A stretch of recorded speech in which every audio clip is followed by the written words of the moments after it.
Good morning, everyone. We're going to give it just another minute till more attendees can join.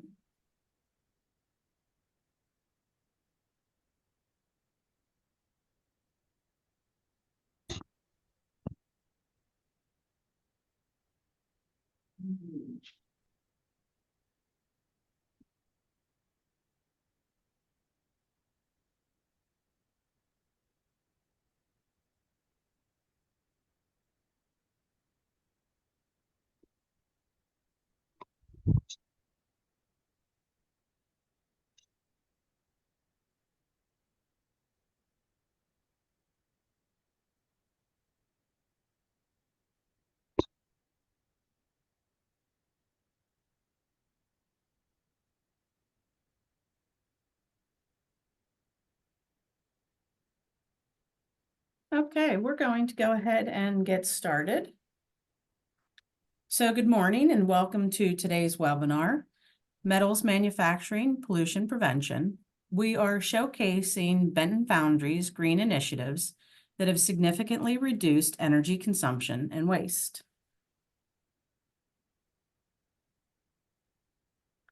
A few housekeeping items to cover before we get started. All attendees are automatically muted with your cameras turned off. If you have any technical difficulties with accessing or hearing the presentation, use the chat pad and we'll try to correct them promptly.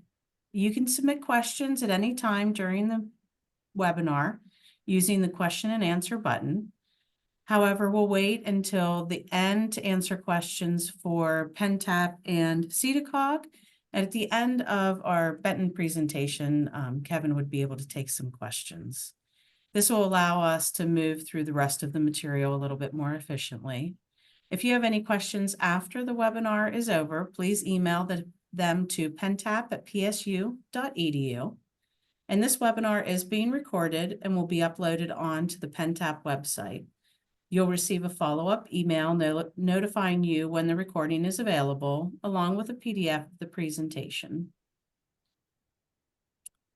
We're very excited to have two wonderful guest presenters for today's webinar. Our first speaker is Kevin Trichta. Kevin is the Environmental Manager at Benton Foundry Incorporated, where he has led the company's environmental compliance efforts through multiple building expansions and groundbreaking sustainability initiatives. With over 2 decades of industry experience and a BS in chemical engineering from the Pennsylvania State University, Kevin is a seasoned leader in managing complex regulatory environments. He has been instrumental in Benton Foundry's recognition, including the AFS Green Foundry Award for Sustainability in 2022 and Modern Casting's Metal Caster of the Year in 2023. Kevin has created comprehensive industrial hygiene and environmental compliance systems while navigating the requirements of agencies like the EPA, PADEP, and OSHA. His diverse technical skill set oversees a broad spectrum of environmental projects, from air and water management to waste handling and silica compliance. Today, Kevin will provide a virtual tour of Benton Foundry's energy conservation and resource efficiency initiatives during the recent Phase 3 expansion, sharing key takeaways from over 70 projects that reflect his expertise in sustainable innovation and regulatory excellence. Our second speaker is Betsy Lockwood. Betsy received a Bachelor of Arts degree in 1994 from Susquehanna University, Selinsgrove, PA. For 3 years, she was employed in private industry in the field of technical support and project management. Since May 1997, she has been a member of the CEDACOG staff, where her duties have been focused in the area of project management. In her position as Director of Project Development and Grants, she prepares and submits grant applications to the Economic Development Administration, Appalachian Regional Commission, and other federal and state agencies. She also prepares progress reports for various economic development funding agencies and supervises a staff of 2.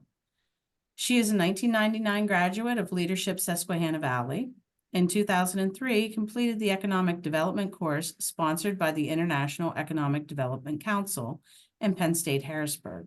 And in 2023-2024, became a fellow of the Appalachian Leadership Institute. My name is Amy Jordan, and I am the South Central PA Technical Advisor with PennTap. After 28 years of working in manufacturing, I became a certified energy manager and now enjoy working with small to mid-sized companies to reduce their energy consumption and connect to Penn State students, faculty, and university facilities. When I'm not looking for ways to reduce my carbon footprint at home, I enjoy spending time with my family, taking road trips, and tending to many animals and a garden. So I'm going to get things started by telling you a little bit about PennTap. PennTap, or Pennsylvania's Technical Assistance Program at Penn State, has been around for almost 60 years. Because we are a grant-funded organization, our services have changed throughout the years, but our mission has been the same. Our mission is to provide Pennsylvania companies with technical assistance and access to Penn State's talented faculty and students in order to solve business challenges. Simultaneously, PennTap provides Penn State faculty and students with opportunities to broaden their impact, expertise, and experiences through engaged applications.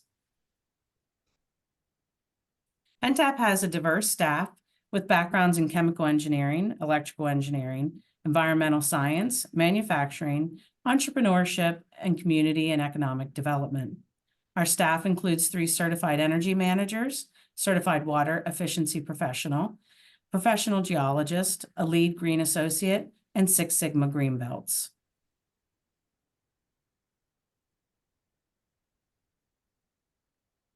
Our energy and environment work focuses on pollution prevention and energy efficiency projects.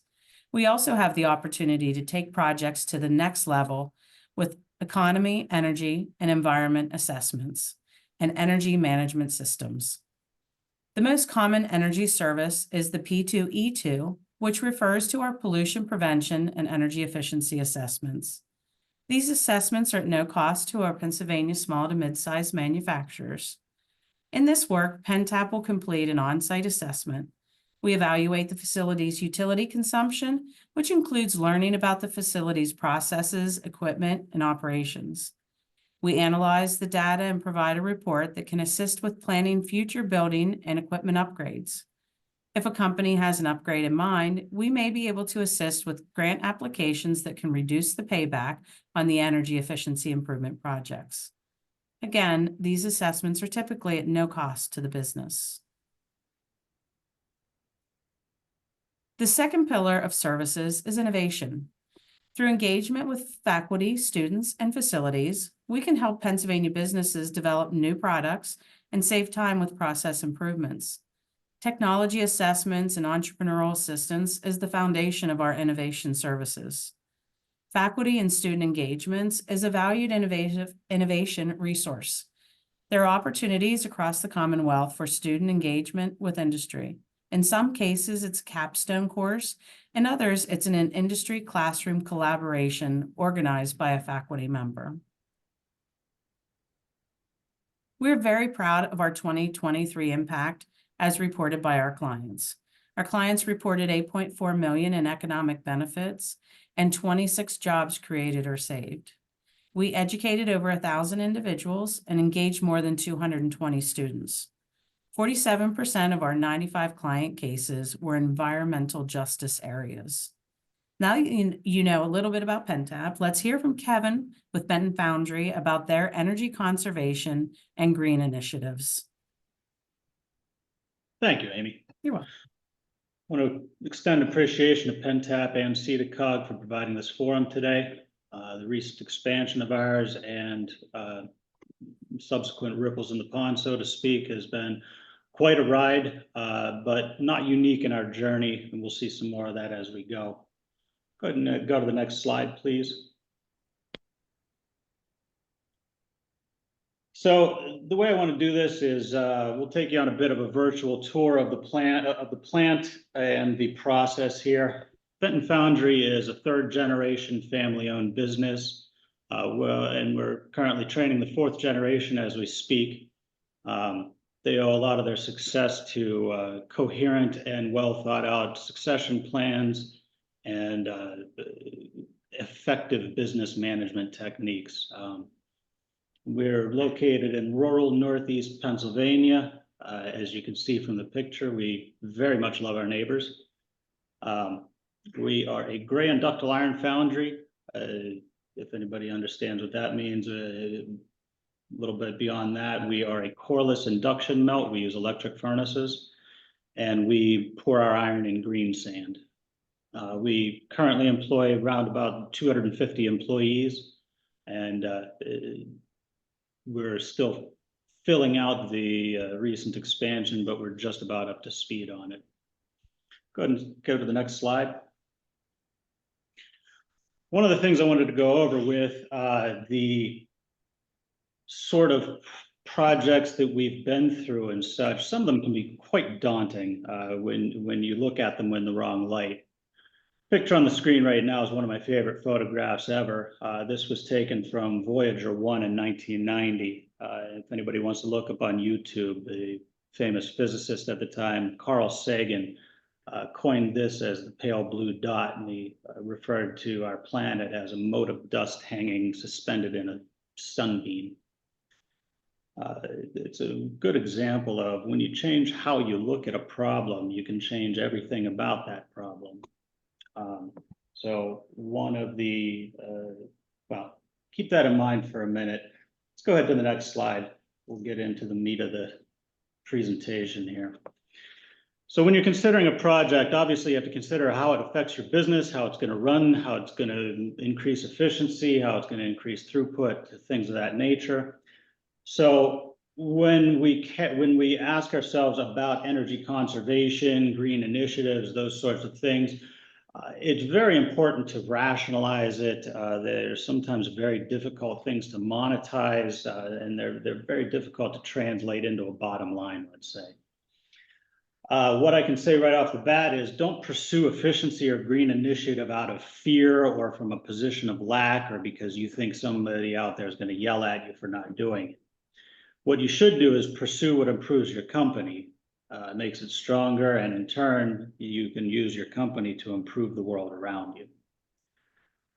Reducing energy consumption lowers utility bills and directly enhances profit margins. So it's silly not to do it. That's very low-hanging fruit.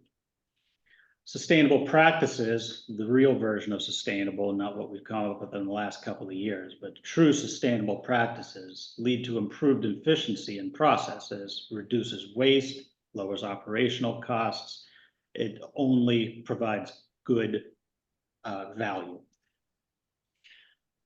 Further than that, if you are in a market with, let's say, eco-conscious consumers, you can also align yourself to prioritize that sustainability or differentiate yourself in the market.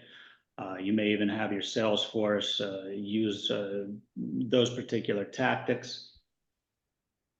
In addition, from the regulatory compliance end, investing in energy conservation can help you avoid penalties or costs associated with non-compliance. It can simplify reporting requirements. It can also even sometimes allow you into lower tiers of environmental permitting and regulations. From a risk mitigation standpoint, it makes sense as well because the sustainable practices can protect against energy price volatility, supply chain disruptions, can stabilize long-term costs, can also open you up to budget-type pricing and contracts that you wouldn't otherwise be open to. Company reputation is a pretty good hit too.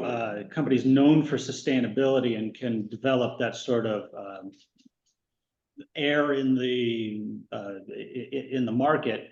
You can attract investors, you can attract bigger customers, especially those who prioritize corporate responsibility. You can boost brand loyalty, you can boost sales because of it. There's also innovation opportunities associated with it. Focusing on energy efficiency can push you into unique choices with regards to technology. It can lead to new products and services. You can also open up additional revenue streams depending on your markets. Employee engagement is starting to become more and more important as well. Sustainable initiatives can improve the employee morale and, in fact, productivity, reducing turnover costs and generally enhancing overall performance of your workforce. And then there's some long-term viability as well. When you invest in sustainability measures, it ensures that resources remain available for your future operations. It secures, that long-term profitability while you work further on efficiency studies. Let's go to the next slide. So a little bit of a tour of the outside of what we did. It's a little easier to start there. You can see by the map that I have up there, we did quite a bit outside. We disturbed about a little over 3 acres of land, and we added about an acre of building and about a half an acre of impervious pavement. Anybody who's ever done any environmental permitting understands that that was a lot of weight in those couple of statements. Well, how did we do it? So for the regulatory concerns, we started well before we broke ground. We began with having conversations with the Army Corps of Engineers, the Department of Environmental Protection, our local Columbia County Conservation District, local township supervisors. You basically start at federal and work your way back from there, or start local and work your way up. Either way works. But this is a big ask permission phase. Instead of waiting till the beg forgiveness phase. It's definitely preferred with all of these organizations that you ask permission. In addition to that, a quick aside note, make sure you hire competent professionals, not whoever's cheapest. You can put stuff out the bid, but you want to evaluate competency and qualifications before you evaluate price. Now, in this relatively massive project, there were some wetland impacts. We removed about 0.6 acres of wetland and 0.5 acres of riparian buffer that were infested with diseased trees, invasive species. They were really a mess, but they were considered wetlands, so we had to replace them. So what we put in a little over 2 acres of engineered wetlands and riparian buffer, loaded them with native species that were disease resistant and pest resistant as well, actually. One of the other main considerations with so much impervious surface is silt and sediment control. So we installed an underground primary rain filter vault that we maintained to take the initial hit of any sediment created by the site. We also developed almost 3 acres of vegetative swale with check dams in it for along the discharge, the rainwater discharge path. Next to the highway, we have a 1/4 acre amended soil zone. And then up by the employee parking lot, we have about 3/4 of an acre of rain garden and about just under 1/2 an acre of retentive grading to handle any sediment from the employee lot. We also, at the end of the discharge train, let's say, down to the south end of the building, we installed a pre-discharge underground water settling and retention basin. We went underground with it for a couple of reasons. One, they're above ground, they're quite ugly. And number two, we were kind of running out of space without impacting more forest, which we didn't want to do, obviously. So the outcome, some summary type stuff is we actually had a net increase in groundwater recharge despite 1.5 acres of new impervious surface. Another way to say that is we had a net decrease in site runoff. Our developed area became more transparent to rainfall than it was prior to the expansion, which we're quite proud of. It's quite an accomplishment. And also the vegetative areas now have an established flora and fauna profile that will self-manage and improve with age instead of declining with age like they were prior. Let's go to the next slide, please. Shifting into the building, this is a basic view of the new layout of it. Previous to the expansion, the foundry was built, I like to say it was built a little bit like country roads. It was one of the deals where you kind of put a machine where it would fit and then you organize product flows to suit it. What this expansion gave us the opportunity to do was sort of untangle the plate of spaghetti. The product all comes in one general area, raw materials flow in a direction, and then as they become product, the product flows in the other direction, all leaving the building in the same place. Some obvious effects from this are you can organize the material flow, you can lessen material handling, you're picking things up and putting them down far less often. You can shorten employee travel. That was a bit of an unexpected benefit to it. Less time going to lunch, less time going to the time clocks, less time moving materials, that sort of thing. And you can also optimize storage locations. You can specialize, you can put in more unique material handling options, specifically designed hoists and cranes, that sort of thing. And generally really improve the efficiency throughout the plant. Let's go to the next slide, please. So some of our overarching theories with respect to running the business, we like to run dual redundant machines whenever possible. We refer to it as the NOAA theory, if anybody's read those stories like that. That way, if you have a maintenance emergency, if you have something go wrong, well, you don't have necessarily downtime. The worst you have is half downtime. You can shift to the other machine that does the same thing. You also want to try and do that with parts on the shelf, so to speak, when possible, of course.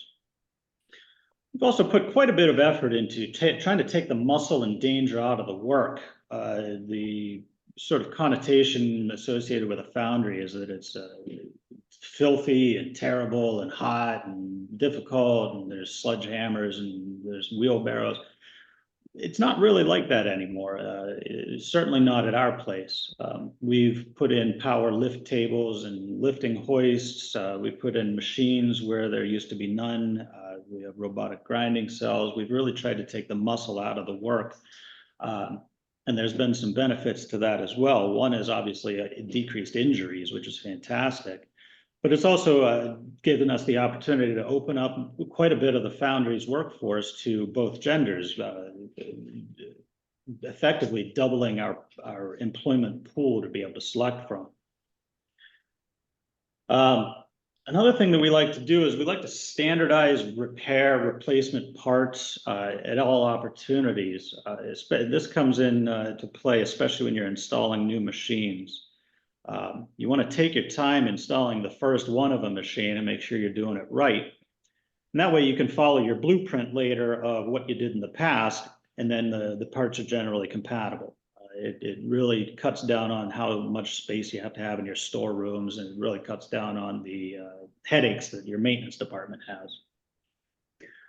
This picture on the screen right now shows our two big furnaces.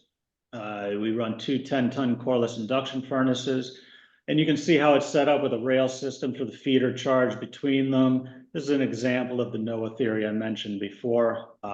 During this latest expansion, one of our big projects was, it's a little bit off camera here, but it's a new gate crusher. Some of the internally recycled scrap that we use is in the form of, we call it rangy metal. It's rather fluffy. It's if you've ever played the game Barrel Full of Monkeys, it's very much like that. It's not a lot of material, but it takes up a lot of space. So we send it through this gate crusher to densify the material so that when we're feeding it into the furnace, it's a far more efficient process and it takes less energy to remelt it. It's just one of the examples of something that's definitely under the term efficiency and sustainability, but you wouldn't really think of it looking at the machine. Let's move on to the next slide, please. So getting into more of the new equipment, we'll do it a little bit by somewhat by zone. So the raw materials in the core room, we added quite a bit here. Our raw material offloading was not in a great spot because it was in where it was convenient about, I don't know, 80 years ago or so. So we had an opportunity to get that out of harm's way next to the highway. We now have indoor bulk material unloading for all of our bulk materials. We have redundant sand silos for the new sand. We have a bentonite silo or the bond silo with a closed loop filtration on it, so there's no wasted material yet, but it also doesn't contribute to particulate escape. We decided to go with dense phase pneumatic transport for all of our powders. It's kind of it's relatively new, but it is tried and true, and it's so far so good. It seems to be working very, very well with very little impact on the repair of our transport equipment. We also went with, to temper the sand before we use it, we went with a Solex gravity feed sand conditioner. You see now that I misspelled feed on there, it's all right. I'm a big believer in whenever you can, put gravity on your team, make it work for you. It wastes a lot less energy doing it that way. We installed a bulk resin transfer control center. It's been working fantastically. We can get in the resin by bulk truck and pump it into bulk tanks. We also installed so to speak, no-touch glove boxes for the various core additives, the additive manufacturing sort of stuff, the raw materials for the making the core. This is to cut down on fugitive emission particles and limit employee exposure to any of the powders. We also put in a central vacuum system that how it turns out to be rather multi-use. They can use it as downdraft tables during production. They can also use it to aid cleanup at the end of the shift, so to speak. In that we went with a very, very streamlined linear configuration of the core room, really allows us to optimize the infrastructure. For the catalyst capture, we installed the modern, very modern air scrubbers. They're beautiful, actually. They're entirely plastic. We put them up on the second floor, so again, we could use gravity to assist us for fluid swap outs.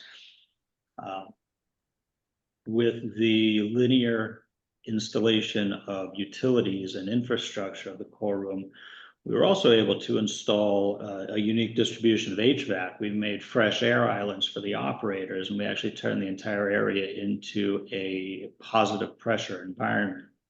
We have the lowest numbers of employee exposure that I've seen yet in that area. It's sort of an oasis now.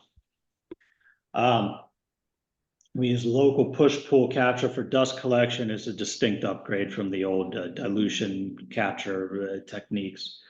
And finally, we installed climate-controlled vertical core box storage. We could no longer really build out. We had to build up. And the climate control gives us dimensional stability and a higher quality profile to our customers, obviously. Let's go to the next slide, please. In the grinding room, we pretty much gutted out very old, very tired machines, and we have a suite of beautiful new machines. We went with two 34 cubic foot tumble blast machines and a 21 cubic foot drum blast machine for the more delicate parts.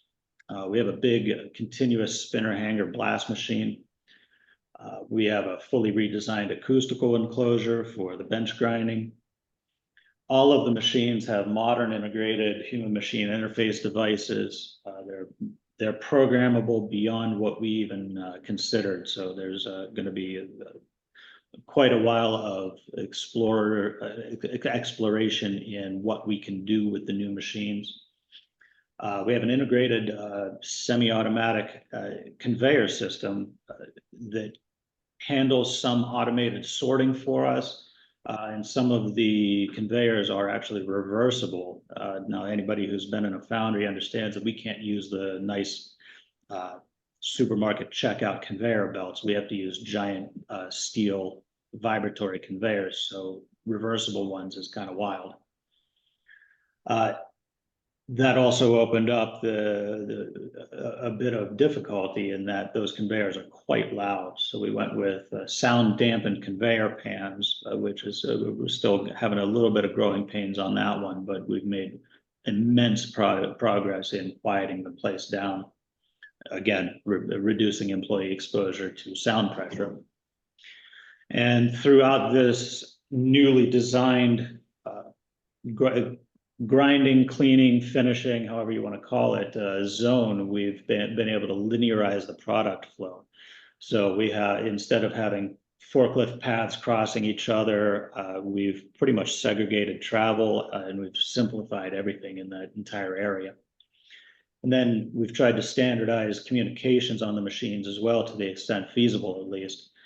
We were on a Rockwell backbone on Allen Bradley PLCs, and we've put considerable progress, or we've experienced considerable progress in integrating all of our equipment without necessarily going with traditional Internet of Things techniques.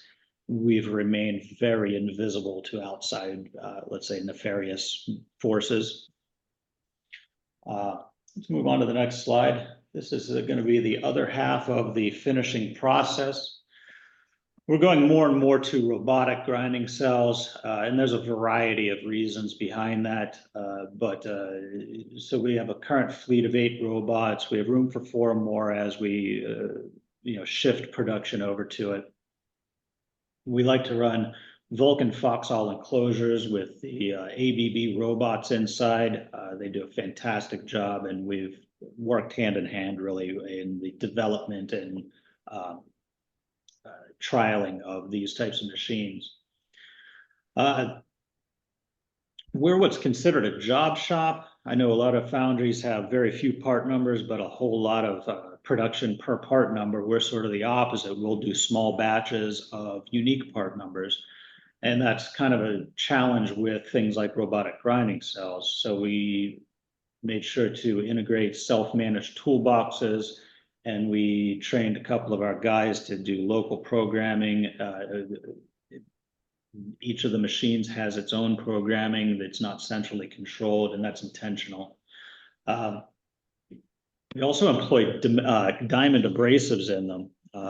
They seem expensive up front, but a couple of things that people don't think of is Not only do they last quite a long time, but they're dimensionally consistent. The resin bonded wheels and such, as you use them, they change shape and size. So they're very, very difficult for a robot who depends on a defined coordinate system.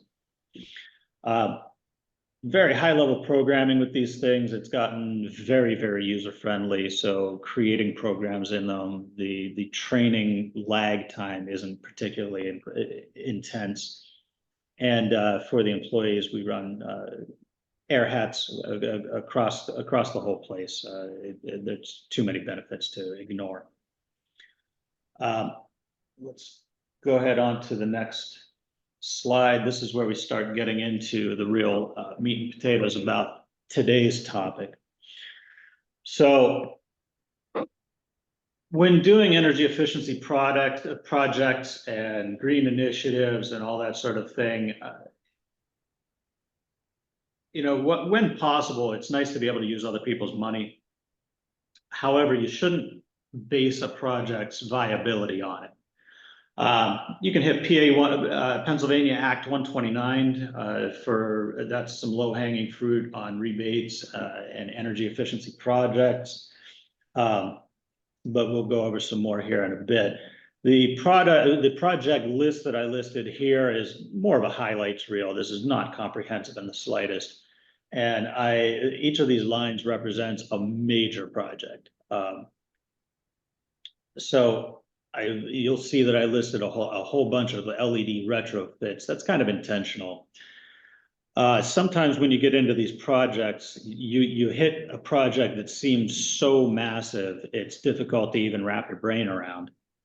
I remind you of the old saying, how do you eat an elephant? Well, you do so one bite at a time. So you break the project into manageable parts that you've defined correctly and well under some sort of logical theme, and then you can treat them as separate projects, from funding to workforce all the way to rebate programs. Sort of the biggest advice that I would give anybody when doing anything like this is make sure you pick projects to do that make sense before you consider any rebates or help or assistance or initiatives, that sort of thing. The project should make sense to do for your company first. Then after you've decided a project is a go, then you go and seek federal, state, local money. Also consider the federal money in particular during an administration change when the incoming group is typically trying to push their agenda the hardest. A lot of times that means extra money is available. It also oftentimes means that old money is rebranded as new money and can sometimes get a little funny to find. So make sure you're looking with a magnifying glass. And then finally, check with local colleges. Local colleges oftentimes have a lot of programs for this sort of thing that you wouldn't think of. Energy efficiency studies. They can even help with submitting submission packages, that sort of thing. And it's usually run by people who are not only trying to newly make a name of themselves, but they have lots of drive and motivation to do it well, and they're being looked after by mentors that are, evaluating them. So they're oftentimes a very good resource. Some takeaways from the projects that we did do. You can see there were quite a few VFDs or variable frequency drives that we installed to increase, or let's say decrease, wasted power is a better way of saying it. We also put in controls for our various air compressors. We have to run compressed air throughout the entire building, and it's monstrously expensive. So we did a comprehensive set of controls for them. It was difficult to design, but worth every penny. The lighting, oh my goodness, though, the lighting, we put in light harvesting techniques. We put in LED lights. Just from these projects on the screen, I tallied it up. So our annual energy savings is a little over 4 million kilowatt hours. If anybody out there has dealt with energy bills, you'll understand what kind of shocking statement that is. When considering whether these projects were good ideas, the average project payback, if we just did it in a vacuum, was about 2.5 years. So these were all good projects to do, whether we got any recognition for them or not. And then after the things like discounts, rebates, and all the various different forms of assistance that you could get with them, it reduced that payback to 1.5 years. Anybody who runs a business out there understands that 1.5 year payback is a no-brainer on a project. And then finally, after all was said and done, and it was time to sweep up the dust and look at accolades, we ended up with rebates of well over $300,000 on just these projects alone. Let's go to the next slide, please. So some takeaways that we've sort of amassed over these this very complex series of projects. You want to look at your project very carefully. You want to start early. You don't want to rush into it. During the ask permission phase, don't be afraid to screw up because you haven't screwed up yet. You only screw up if you go to the beg forgiveness phase and you got it wrong. So talk to your regulators, talk to your administrators, and make sure you ask all the questions you possibly can. And don't worry about making multiple visits with them. They like talking to you during that phase. They like talking to you much less on the violation side. Consider all your ancillaries, indirect costs, benefits, define your system well and frame your questions well. Make sure you cover all the bases. Also, don't skimp on quality just to get the project under some sort of cost threshold or decrease payback gaps. Make sure you get what's going to last. Once a project has a framework going on it and you've started start hanging quality options on it. After a while, you can start getting careful and sharpening your pencil with add-on costs, consultant fees, that sort of thing. If 3 years after you buy your widget, you need to buy another widget, well, you bought the wrong widget. I can't stress this one enough. Never waste your time trying to massage a terrible idea into a good one. Start with a good idea and then put a nice polish on it. If it's a terrible idea, abandon it. Another point I want to make, professional consultants can fill a very important gap when a project needs a narrow expertise dedicated to it, but you're unable or unavailable to devote the kind of talent within your organization required to learn that specific discipline. For one-ofs, professional consultants can be invaluable. Just be careful because specialized ability tends to come with sharp pricing. Another point is never be the guinea pig on new technology. Obviously, that's easier to do in some disciplines than others, but get what's tried and true. In doing that, also look for things that are look for things like American service, domestic parts distribution. Consider the fact that everything breaks. How tough is it to diagnose it? How tough is it to repair it? How long does it take to get parts in? How much of a headache are you giving your maintenance crew? Do you have to get specialists to even service the thing? And then finally, once you've decided a project is a good idea, then you figure out how to make somebody else pay for it. You go through all of everything that you can find. Check energy rebate programs, check government subsidies, check tax incentives. While you're doing so, also careful how you define and record things. Make sure you're being very strenuous about everything that you keep track of. When you try and get other people's money, it always comes with requirements. They don't give it away for free. So you have to be able to make sure that you're able to do the paperwork and make the reporting requirements and such required by every funding source that you get. It's not at all a warning, but it is kind of a heads up.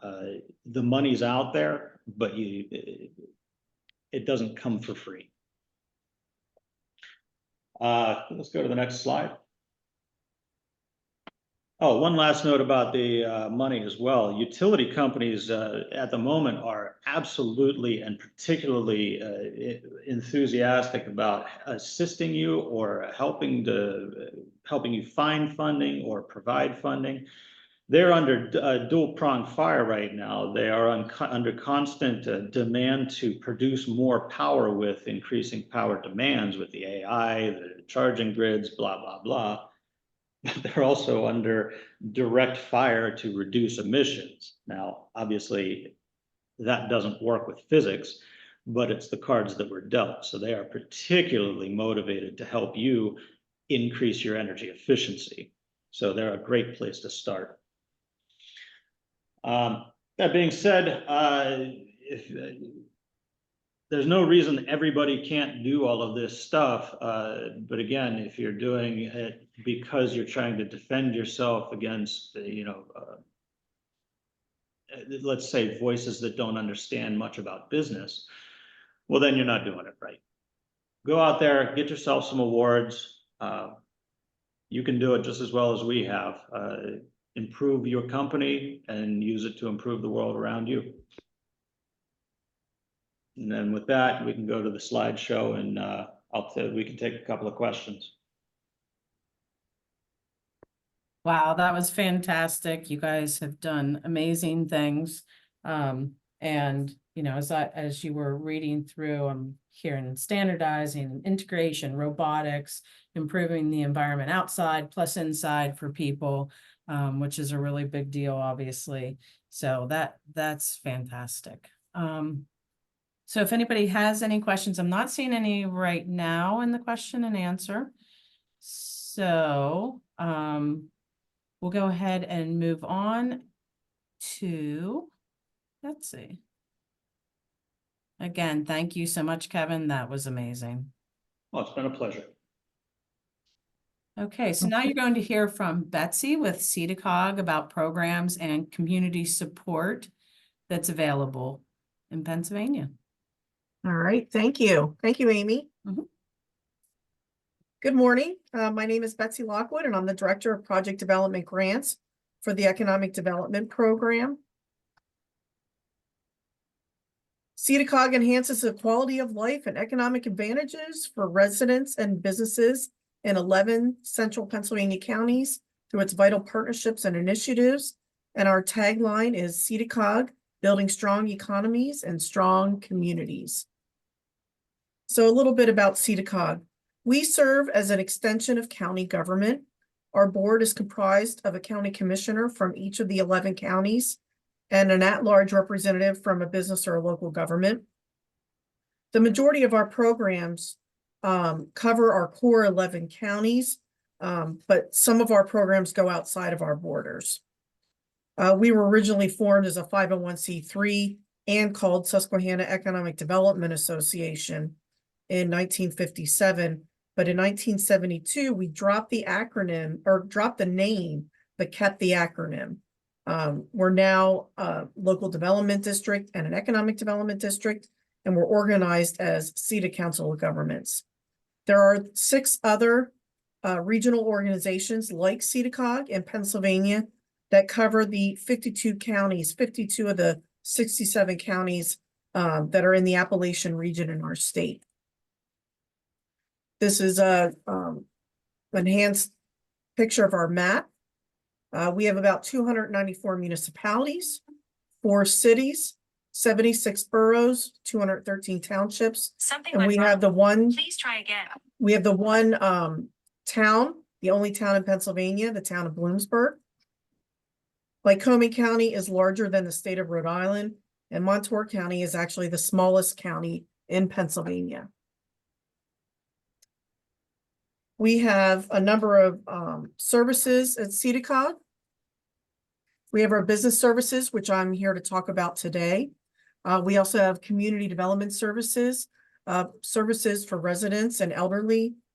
And then we also have transportation services. Our business services actually aim to increase the sales and employment for the businesses in our region. I'm going to first talk with you a little bit about the CEDACOG Business Finance Program. They provide loans to small businesses for real estate and equipment. We have several internal revolving loan funds. We also work with the state with their financing programs. And then we also work with the SBA, Small Business Administration 504 program. Our businesses usually have less than 100 full-time employees. However, in several cases, we're able to go above and beyond that, especially with our SBA 504 program. Some of these loan programs can help you with your energy projects. We have pretty favorable terms on our loans, and we usually partner with banks to help spread the risk. For several of our loan programs, there are job creation and or retention requirements. For another one of CEDACOG's programs is the Apex Accelerator, or the Government Procurement Program. And federal, state, and local governments are among the largest purchasers of goods and services, and we can help you with our Apex Accelerator get access to those public entities.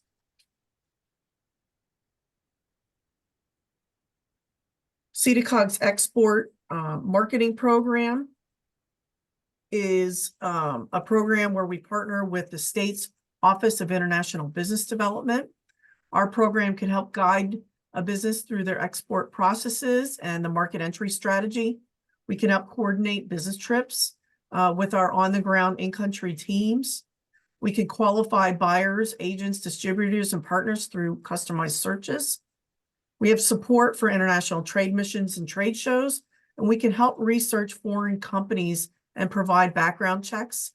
We have 13 authorized trade representatives from around the world, and they act as the boots on the ground to help you develop your markets in those countries.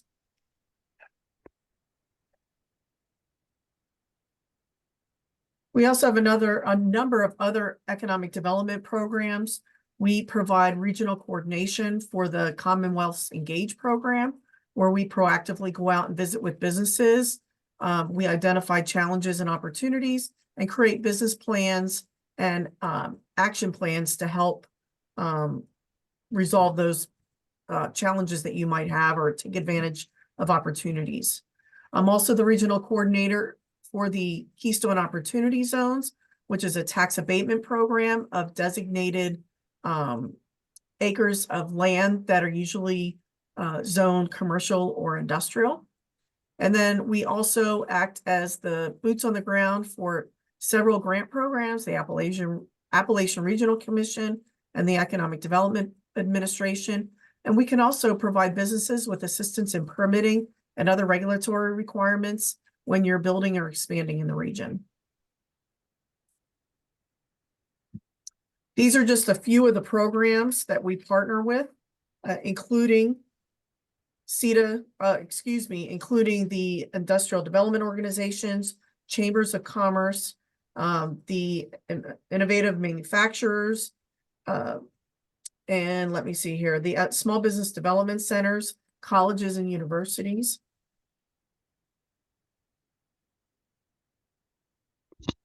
Oops, and I did not mean to go to that.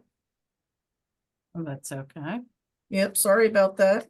That's okay. CEDACOG serves as a central repository and convener of our partners, and our goal is to get businesses the help that you need as quickly and efficiently and effectively as possible.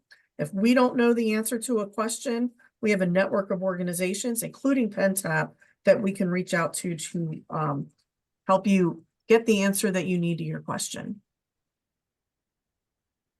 And then finally, I have, and it doesn't look like, oh, there it is. Okay, we're missing the contact information.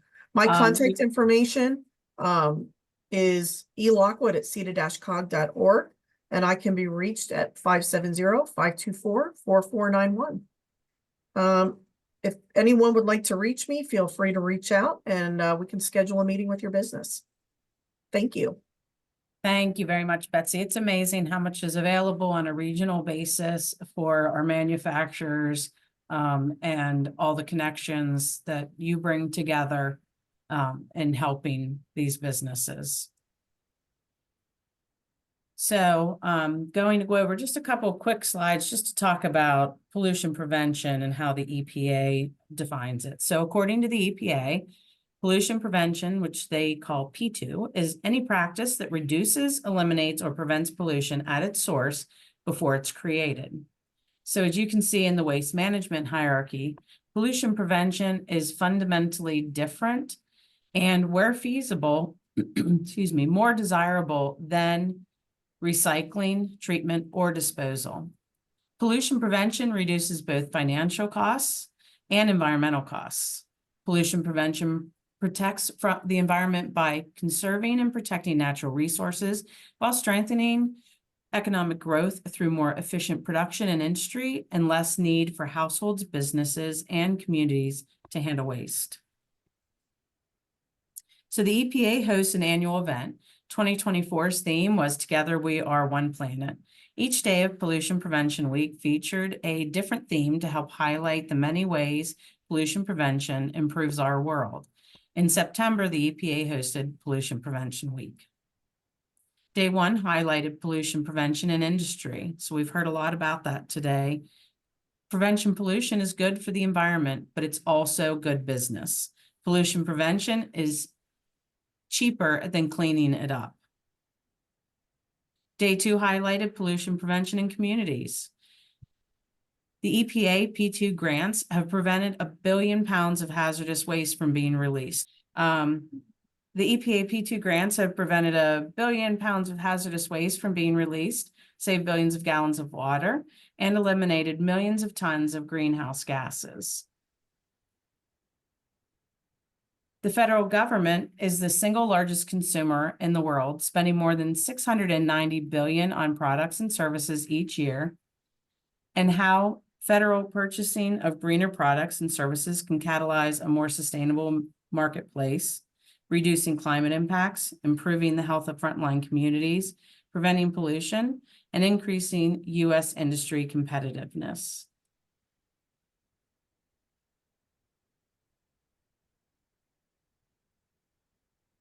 So day 4 was P2 at home.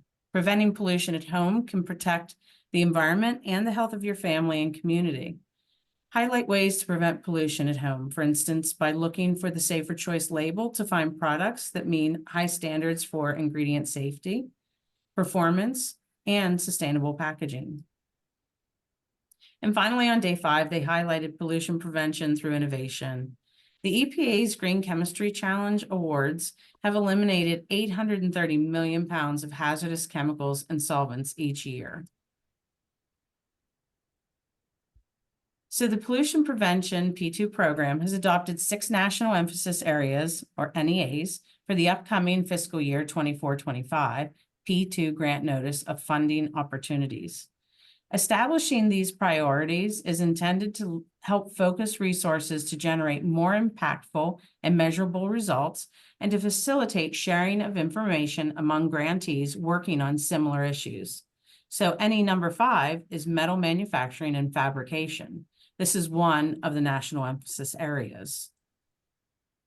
These charts show the toxic release inventory chemicals released on-site to air and water by facilities in the metal manufacturing and fabrication sector as a whole across the United States. The figures illustrate the source reduction activities reported to TRI by facilities in the subsectors comprising the metal manufacturing and fabrication sector for 2016 and through 2020.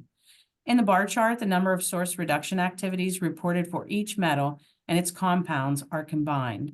So the largest improvement of source reduction was implementing good operating practices and the next process modifications. In addition to the EPA resources, PennTap can help. So the EPA resources include a collection of case studies, webinars, tools, and articles about P2 solutions, practices, and technologies. The TRI Pollution Prevention Search Tool helps you to learn how facilities have reduced releases of toxic chemicals to the environment and compare how different facilities have managed their toxic chemical waste. So here's how PennTap can help you. There are lots of choices you might be wondering how to begin. PennTap can help with assessments or baseline opportunities.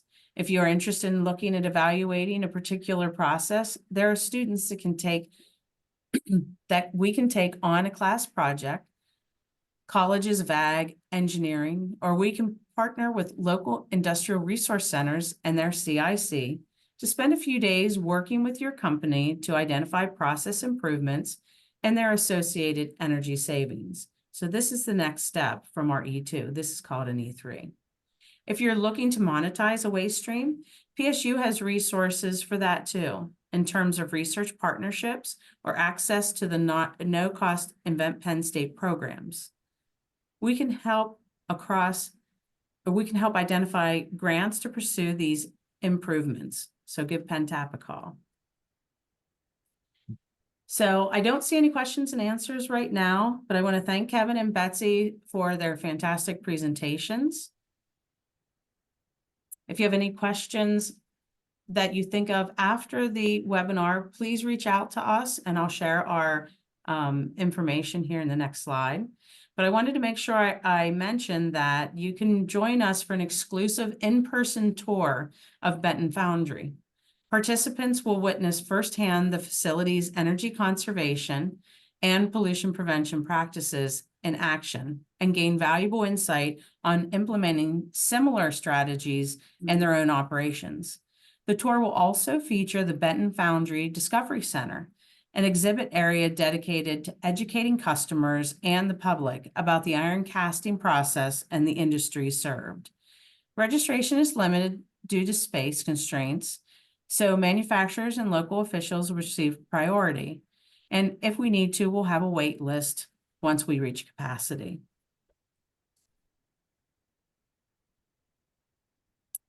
So if you want to stay on top of funding opportunities, university programs, and PennTap initiatives, sign up for our monthly newsletter.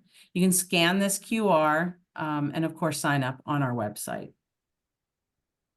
This webinar was made possible today due to funding from the U.S. Environmental Protection Agency Bipartisan Infrastructure Law. And again, if you're interested in additional information, feel free to reach out. We'd enjoy talking with you and finding you help for your business. If you would like to be connected with Benton Foundry, let us know. We're happy to make a connection. Thank you very much for attending today's webinar. I hope you have a great day.